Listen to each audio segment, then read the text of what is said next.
नमस्कार, मी डॉक्टर पूजा.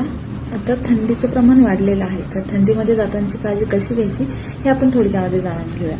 सर्वात महत्त्वाचं म्हणजे एक्स्ट्रीम थंड आणि एक्स्ट्रीम गरम हे सोबत घेणं टाळा. म्हणजे एकदम कडक चहा पिला आणि त्याच्यानंतर तुम्ही लगेचच थंड पाणी पिताय तर दातांना क्रॅक जातात आणि त्याने सेन्सिटिव्हिटी वाढते.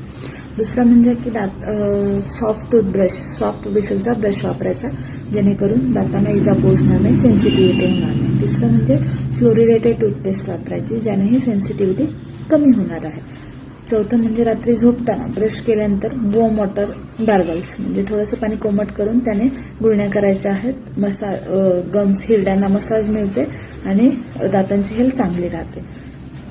चौथं म्हणजे व्हिटॅमिन सी असलेले घटक खायचे, लाईक की गाजर घ्या, आवळा, संत्री. या गोष्टीने तुमच्या गम्स हेल्थ चांगली राहणार आहे आणि सेन्सिटिव्हिटीचं प्रमाण पण कमी होणार आहे.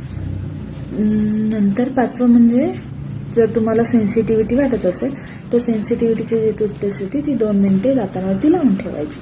आणि सर्वात महत्त्वाचं म्हणजे थंडीमध्ये आपण पाणी कमी पितो, त्याच्यामुळे दातांना कीड लागण्याची शक्यता जास्त असते. त्यामुळे मध्ये मध्ये कमीत कमी 1 घोट का होईना पाणी पित राहायचं, म्हणजे दातांना कीड लागणार नाही. आणि काही लोकांना थंडीमध्ये सर्दी झाली की सायनसचा प्रॉब्लेम होतो आणि त्यानेही दात दुखतात. ही गोष्टही टाळायची, सर्दी होणार नाही याची काळजी घ्यायची, त्याच्यामुळे दात दुखू शकतात. बाकी ओव्हरऑल सकाळ संध्याकाळ 2 टाइम ब्रश करायचं, म्हणजे दातांची हेल्थ चांगली राहते.